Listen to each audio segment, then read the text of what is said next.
Hi everybody and welcome back to Lost Genre Reddit Stories.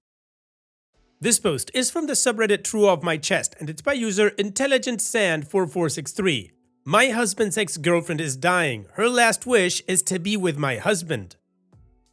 First of all, I apologize if this is badly written. English is not my first language, so please be kind. As the title goes, my 30 female husband's ex-girlfriend, 33 female, was recently diagnosed with late-stage breast cancer, and her last wish is to be with my husband, 35 male. My husband, let's call him Seb, and his ex, Tanya, became best friends after their breakup a couple of years ago due to her infidelity. They were together for 5 years. Needless to say, they remained in contact even before he met me. I would be lying if I said it never made me feel uncomfortable, even once.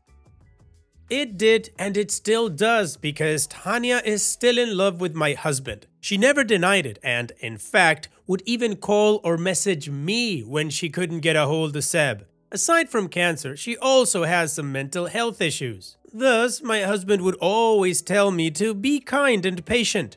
Seb is no longer in love with her, of course. She cheated, and Seb swore that he would never get back to her and that he only saw her as family.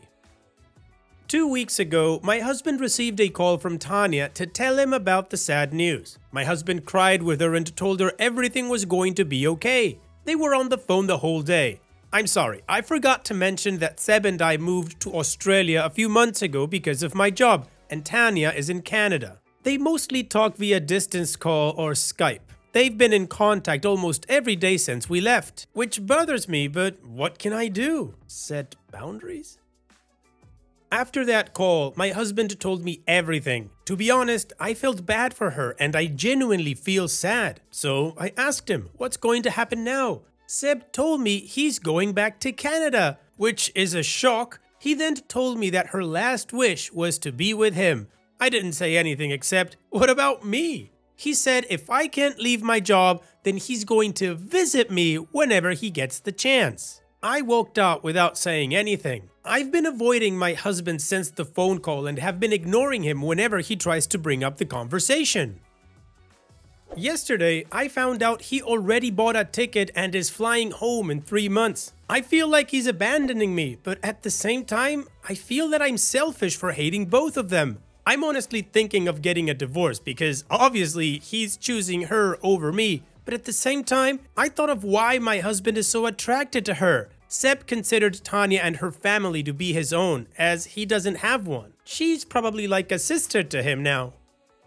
But Tanya doesn't feel the same. She's madly in love with my husband and his granting her wish will surely make her think they still have a chance. My entire life, I've been putting others first. I've been very patient and understanding about their weird relationship. I feel sick and confused. I want to call her, yell at her for ruining my marriage, for trying to steal my husband from me, for using her sickness to get what she wants, for being a bee. I'm so mad at both of them. What did I do to deserve this?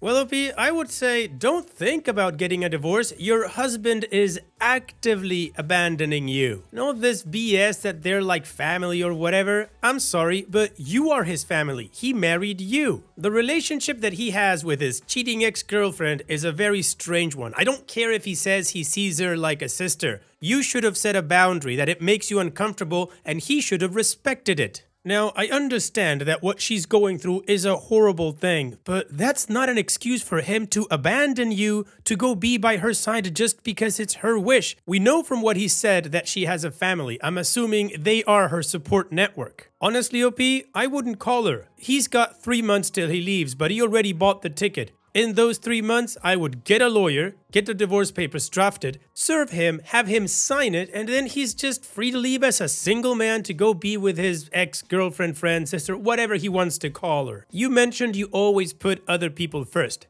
In this case, put yourself first, OP. And what do you guys think about OP's situation? What would you do if you were in her shoes? Let me know in the comment section. And now let's move on to the community comments to see what they said. DryAsk5493 says, first, her request is manipulative, inappropriate, and unreasonable. Second, information needed. By Be With Her. What does that mean? Like, just be there to hold her hand or to be sexual or what? Third, I would straight up tell your husband that if he chooses her, that your marriage is likely over, especially if her request includes sexual interaction. IRL Dean says, I'm sorry that happened to you. To be honest, he's shown you who his priority is now. I understand that Tanya is dying, but deciding that he will leave and come visit you, his wife, while taking care of his cheating ex-girlfriend in a different country? That's too much for me. Not to mention, he bought the plane tickets without discussing it with you. Sure, you've ignored him, but his decision to go back without talking it out with you is the cause of this problem. Who in their right mind would ask a married man to care for her just because she's dying? I noticed that you said Tanya is his only family, but you're his family too. Only Trust 3585 says, oh my goodness, I'm so sorry. I can't conceive such a situation. While it's very sad if she does have cancer, I think it's dreadful for them to expect you to agree to this arrangement. You said he speaks to her every day since you moved to Australia. That's not normal. Tell him to go and stay there. You're young enough to find someone to put you first. Lots of hunks in Australia. And OP replied to everyone, thank you all for your comments and messages. I didn't expect my post to get this much attention.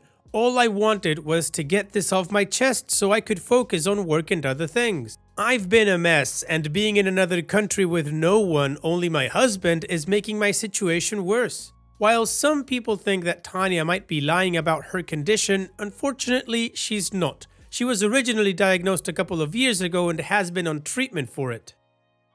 Only recently she found out it progressed and is now refusing further treatment. Sorry, I wasn't too clear about this. My husband said she's giving up. In fact, she wanted to give up a long time ago, but her family, including my husband, wanted her to fight. He's going back to Canada to be her support as per her request. Seb did suggest that I go back home with him, but my job here in Australia is a dream come true for me, and I can't just abandon it, especially not for her.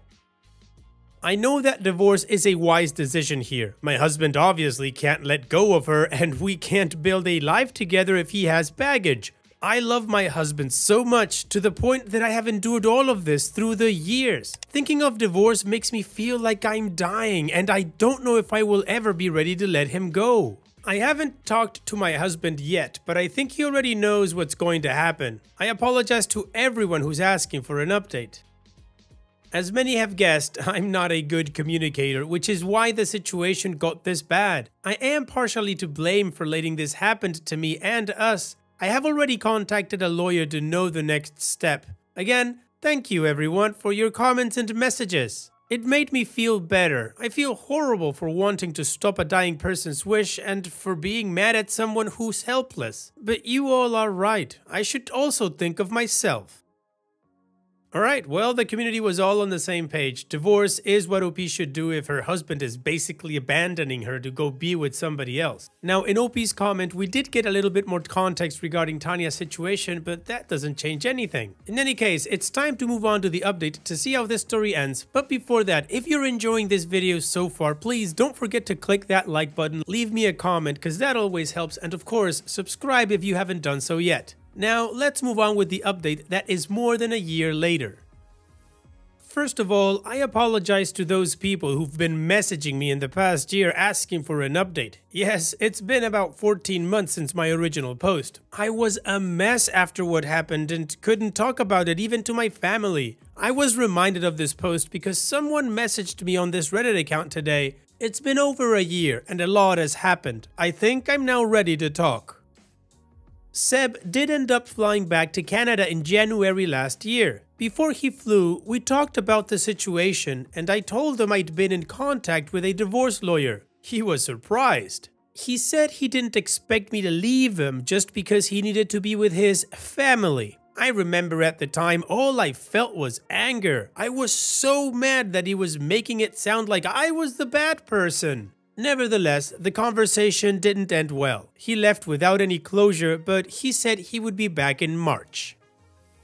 I was left alone. January to March last year were the darkest days of my life. I knew I did nothing wrong, but I ended up blaming myself for everything. I hate to admit it, but I cancelled the meeting with my lawyer as I started to doubt if I really wanted to leave him or not.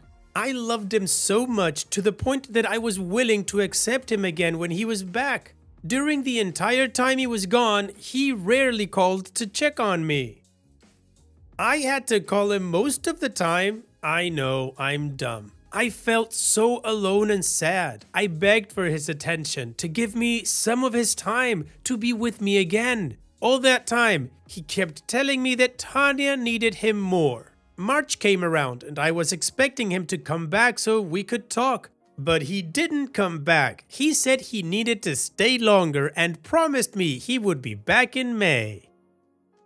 I don't know what happened to me when I got that call from him in early March to tell me he wouldn't be flying back to Australia. At the time, I felt like there was a switch that suddenly turned off because somehow I stopped caring. When he told me he wouldn't be back until May, I knew I had to move forward without him. Fast forward to May, and he was back. That day, we sat down to talk. He broke down and said, "I can't lose you too."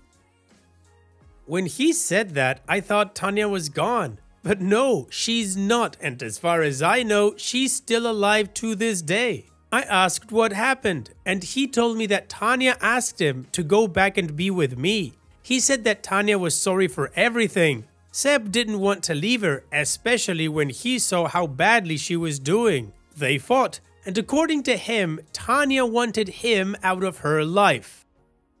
If I were the same dumb person, I would totally accept him back. But at that time, all I could think was, he's only back because Tanya doesn't want him anymore. I let him cry. I comforted him and let him stay in my apartment. A week later, I told him I was divorcing him. At first, he refused to leave. It was a long and painful process, but on my birthday in July, he finally realized that he couldn't manipulate me anymore. By August, he was back in Canada. The divorce has not been finalized yet, but we have been separated since he left.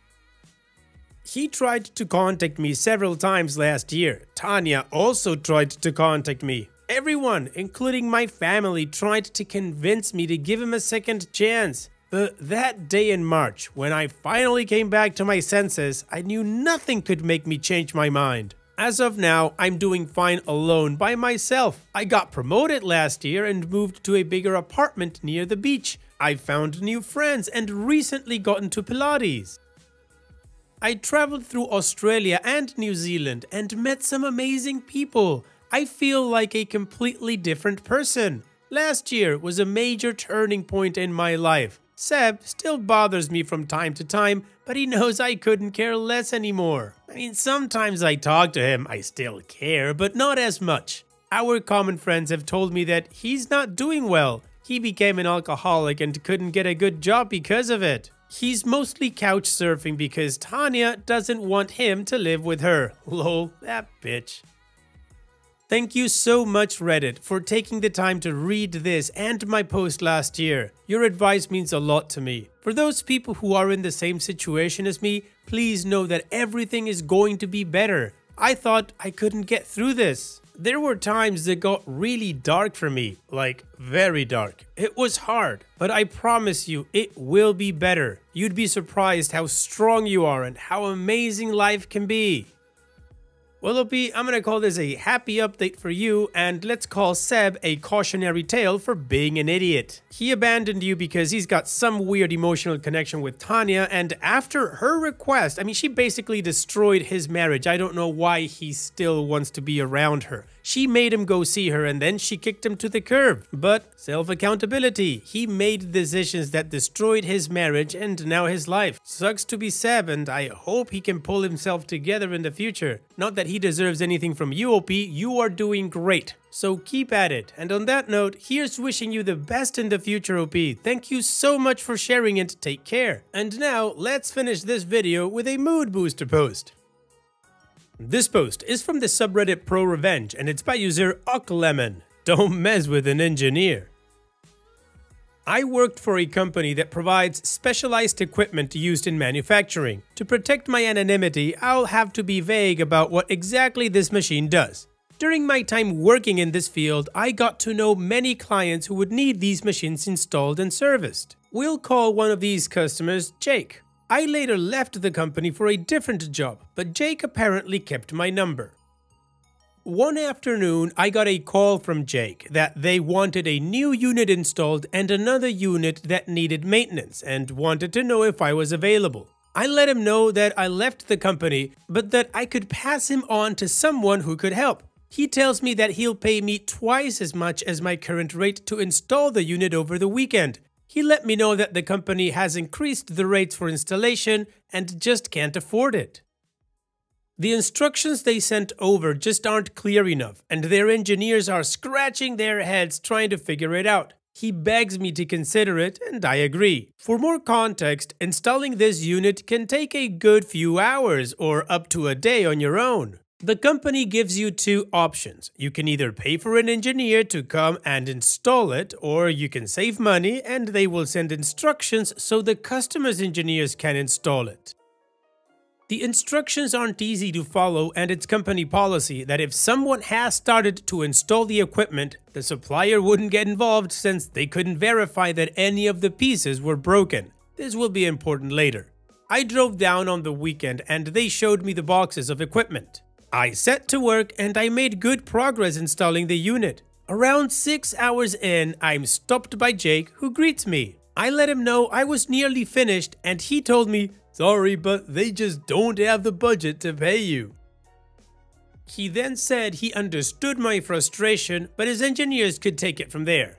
To say I was frustrated was an understatement. I wanted revenge. Now, there's a small button inside the unit that changes the unit into test mode. This is done to perform maintenance on the unit, but it's impossible to configure the unit with this button pressed. And it's only possible to reach this button using a pin, so it's not easily pressed during installation. Because of this, the installation instructions don't mention it. There's no real way of telling the equipment is in test mode. It just won't work normally. I think you can guess where this is going. I click the button, collect my things, and leave. Monday morning, I got a call from Jake. I declined. I knew my old company wouldn't get involved since I already started installing the unit. And I knew his engineers would never figure it out. I just had to let him stew. A few days later, with many missed calls, I finally picked up. Jake is furious. He asks me where the hell I've been and why I haven't been picking up the phone. He tells me they can't figure out how to configure the machine and they need my help. I told him, "Why is this my problem? You won't pay me." He told me he was sorry and they would work something out if I could get there as soon as possible. I told him, "Oh no, you're going to pay me £7,000 up front before I do anything. I'd never felt this powerful before." He screamed at me for a bit and hung up. He called me back a day later after saying he was sorry for how he acted and said that if I could come to fix it, he would pay me in a totally defeated tone. He tried to fight it, saying he'd pay me when I was done, but I was having none of it. After a bit of back and forth, he agreed to pay me. The money hit my account and I came in the next day. The look of confusion on his face when I took out a pin and changed the unit from test mode was priceless. It was even more priceless seeing his reaction to me packing up my tools and leaving after only 20 minutes of configuring. Easiest £7,000 I'd ever made. Don't try to mess with a professional problem solver. Absolutely epic, OP. This was amazing. Thank you so much. I guess Jake learned a lesson, or hopefully he learned quite an expensive lesson. Just be honest and upfront. Don't cheat people to try to get your way, because in cases like this, well, you lose a bunch of money. Thanks for sharing, OP. And that's it for today's video. Thank you so much for taking the time to watch it. Now, if you've gotten to this point in the video, I assume that you like these stories that I'm reading out. So here are a couple more that you might enjoy. And if you don't have any time to watch another story right now, save it for later. And also, don't forget to hit that subscribe button.